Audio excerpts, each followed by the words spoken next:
Welcome to a very special Bad Influence. The whole show this week is being transmitted in surround sound. And we'll take a look at a new game that uses surround sound to really immerse you in the action. Our main review is Super Star Wars on the SNES. And I'll be reporting from Universal Studios in Hollywood, where you can experience movie special effects all day, every day, and it's all done with computers. And I'll be leaving the studio to play the very latest laser game. First, this is a new game out on the SNES in May. It's called King Arthur's World, and it's a strategy game set in medieval times. But what's really new and interesting about this game is that it's the first one ever to use surround sound. So what's surround sound? Well, it's exactly what you might imagine. It's sound designed to surround you. It was originally used in cinemas.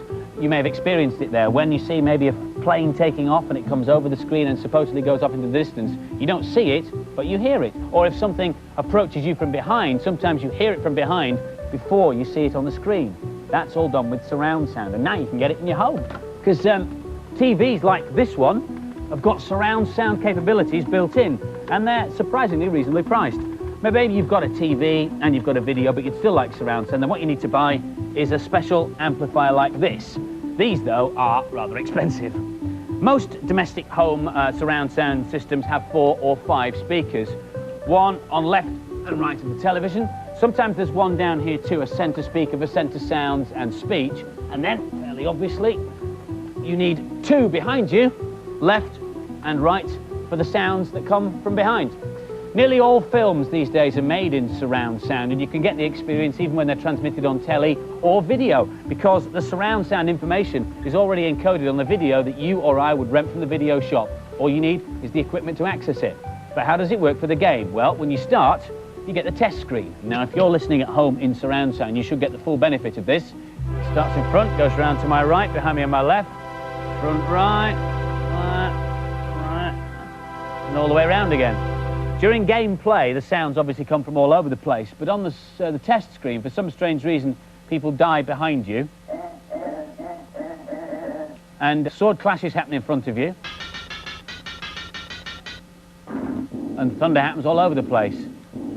But what's the game like? Well, the programmers say it's really difficult. It should take expert game players a year to finish this, so I'll probably be finishing it around about my 65th birthday. It's kind of a medieval version of Lemmings. You're in charge of King Arthur and his court of loyal followers, setting out on a crusade to rid the world of tyrants. Like Lemmings, there are different characters with different skills. Here it's archers, swordsmen, engineers and foot soldiers. And there are some horrible traps waiting for you, from spike-filled pits to cauldrons of boiling oil. There's also a cloud world ruled by a dark wizard and filled with giant snails. Watch out, the wizard will turn you into a zombie. If you're not one already, that is, after this campaign. It's exhausting stuff. There are 23 very challenging levels, but there's no time limit. The game continues to run as long as King Arthur is alive, so you're well advised to keep him to the side and out of the fray. Good luck, and God save the king. Our main review this week would sound fantastic in surround sound, but I'm afraid we've only got the game in boring old stereo. It's Super Star Wars on the SNES. Everything you'd expect to see is here, the evil Empire, rebel spaceships, and of course, Luke Skywalker. And here he is, with Alex, in the Dune Sea. This is an amazing game. It's a 3D shoot-'em-up and platform game in one. It's got everything you need. This is the land speeder level. It's one of my favourite levels. What you've got to do is kill the Jawas that come out from that sandcrawler in the distance.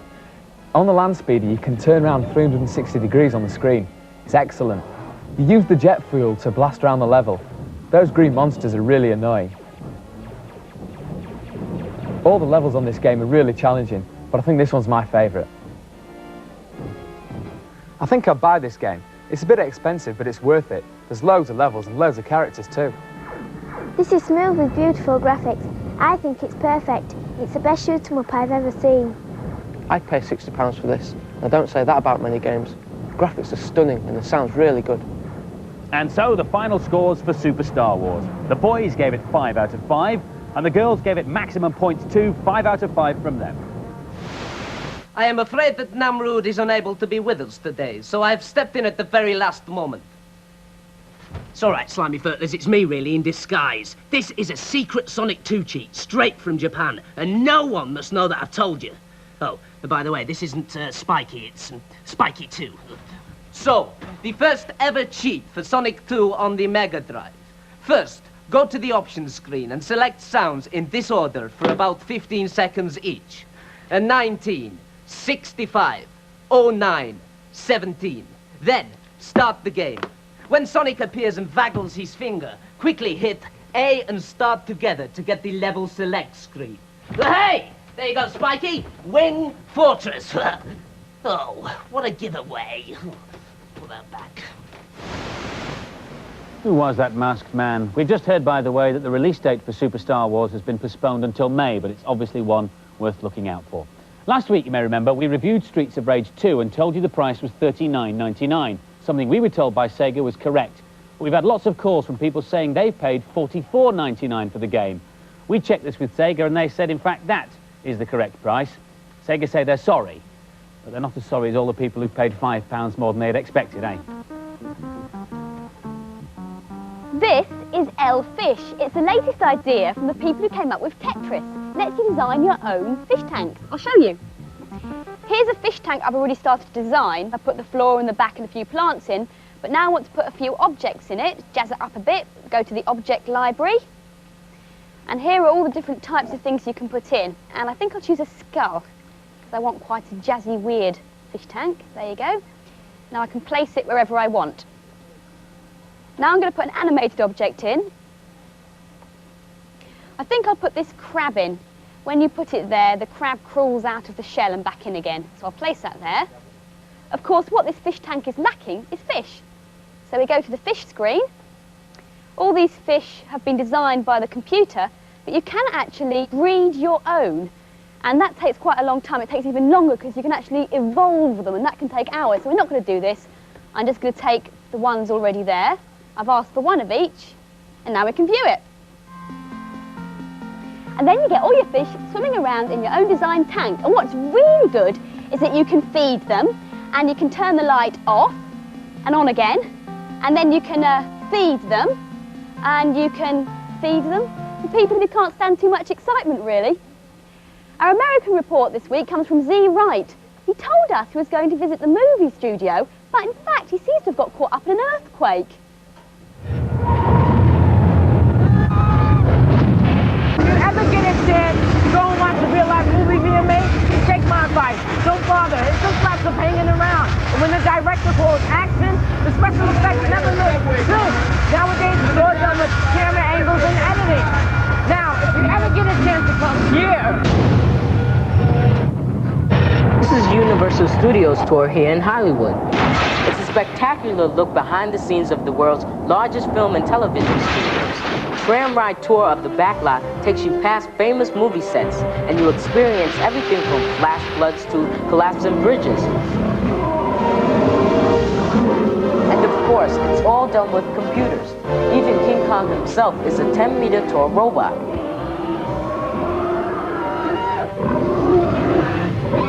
And if you survive the tour of the backlot, you can watch teams of stuntmen recreate scenes from movies in front of your very eyes. There's everything from Miami Vice to E.T. But the newest is also potentially the most dangerous. Based on the firefighting movie Backdraft, the audience gets to see 30 major fires and 10 explosions in a couple of minutes. Backdraft is a really interesting show because it's a live firestorm. I mean, we're putting 150 people in front of enormous degrees of heat, and we're actually exploding natural gas as well as liquid oxygen every 30 seconds. So it's a tremendous show. When we build an attraction, especially an attraction like this where the star of our attraction is flame, we have a much different challenge than what a film will have. Not only do we have to do it repeatably, we have to do it hundreds of times a day. We do it 12 times an hour, 150 times a day, all year long.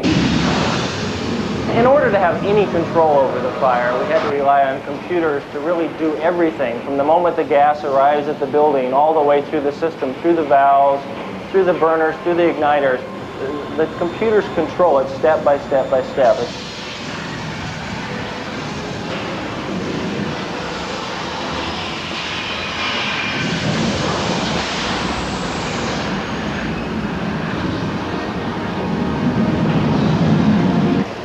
before a computer can do anything, the first thing the computer has to look for is that the fact there is no flame. The very next command it's going to get is to start a flame. It wants to see that that spark plug is lit and has to verify it back to the computer. After that, the computer can then allow, in the right timing, to open the valve, and a pre-released or pre-measured portion of natural gas is then ignited and set out through a burner.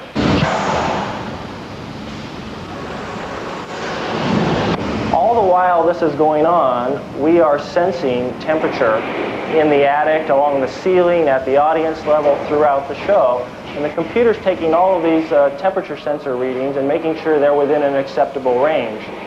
In addition to temperature, we're looking at oxygen levels, whether we have too much oxygen or not enough oxygen. We also have intrusion sensors in case any employees or guests wanted to try to walk out there and get a little closer to the flames. Well, after that, there's only one thing for it. I'm off to a barbecue. Hey, stay cool, Zed. This is like a really, really cool kind of infinite lives cheat for Cool World on the Atari. At any point during the game, just type in, Colin broke my Walkman. You can also type in, Graham broke my television, and Roger got mud on my trainers. Obviously, it's only the first one that has any effect on the game whatsoever, and you get infinite lives, if you can be bothered to do it properly. Far out and groovy, man. Peace and love now. Now for this week's news and previews. One of the most playable and addictive games we've come across recently for the SNES is this puzzle game called Equinox, sequel to the NES game Solstice. You play a cute little hero who has to rid his world from evil. You have to navigate your way through the maze of deadly dungeons which underlie the 7 kingdoms of creation. The second issue of Bad Influence magazine has just hit the newsstands, packed full of news, views, reviews, and behind-the-scenes stories. All that and more for just $1.95.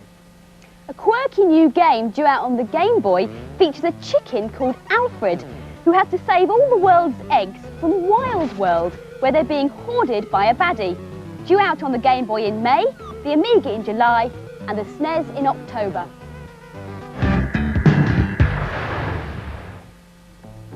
Ariel, the Little Mermaid, makes her first appearance on 2 formats, the Game Gear and the Mega Drive.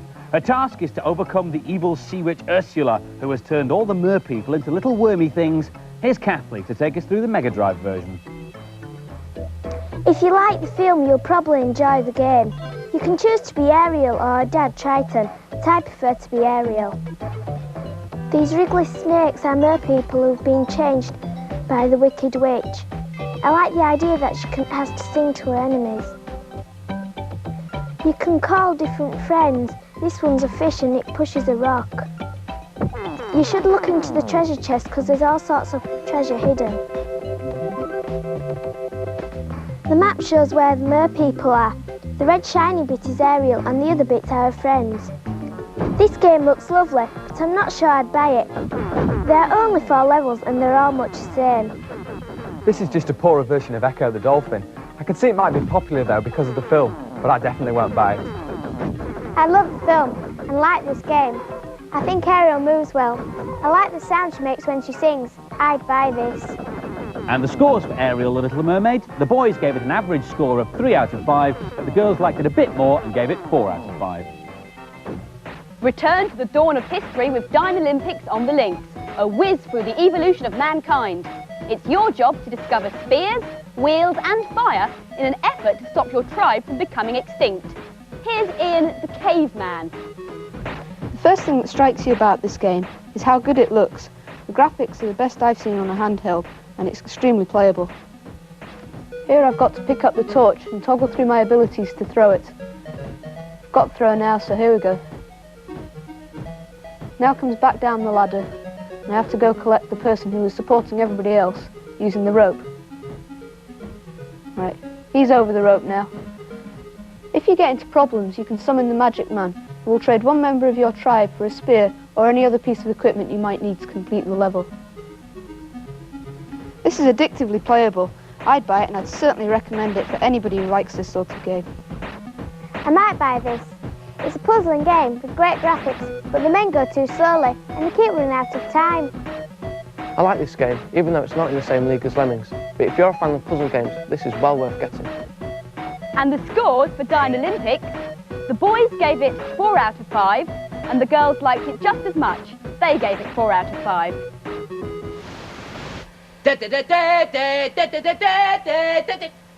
Right, Techie Furtless, this is a TAEC for UN Squadron on the SNES. Now, a TAEC is a backwards cheat. It makes the game harder.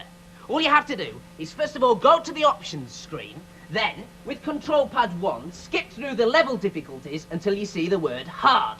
Then, with control pad 2, hold down A and X together. Then back to control pad 1, scrolling through until you see the word gamer. You'll now be on a mega difficult level of the sort that only a complete expert of my calibre can get through. Up, up, and away! Andy? Violet? What's going on?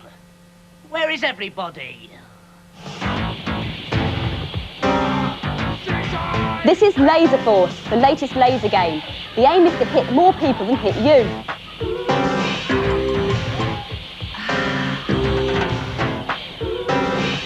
It's so dark in here that we've had to use special cameras, which is why the pictures look a bit grainy.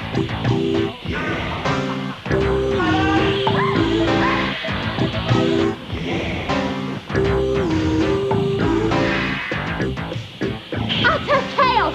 But I've got Andy more than he's got me, and that's what counts. This is the portable play area that gets taken round to exhibitions and TV studios. It takes about 30 minutes to inflate. The gun barrel fires off a low-powered laser, but that's just the show. What you can't see is that it also fires out an infrared beam that comes from here, and that's like what you use on your tele-remote control. And that is identified by the targets on your front and your back. I think Andy's just hit me. I'm going to get my revenge later on. But I can't hit him back straight away, because when I've been told by the electronic voice that I've just been hit, it disables my gun for 4 seconds. The guns are also coded, which means that as much as I try, I can't shoot myself. And this also means at the end of the game, you can shoot your gun into a central computer, and this tells you how much you've been hit, who hit you, and who you hit. But now I'm off to get my revenge on Andy. Last week's competition prize was a Super Mario paint and a SNES, and the competition question was, who painted the Mona Lisa? It wasn't Namrud, it was some Italian bloke called Leonardo da Vinci. Absolutely right, and we had over 8,000 entries. Thank you if you wrote in. But our random winner selection system has come up with James Lamb, age 9, from Whitecross in Hereford. Well done, James. Gotcha. This week's competition prize is a Minister and a Mega Drive, which Violet's got. No, I haven't. You had it last. Anyway, the question is, what does the word laser stand for? Send answer with a sealed down envelope or a postcard to the usual address by next Monday. Sure you had it. No, I'm sure you had it. Is this what you were looking for? Ow! Sort him out, would you? Join us next week for the last of the present series when we review some of the stuff that's going to be available over the summer. See you then. Bye-bye. See ya. Eat laser, Johnny Hacker.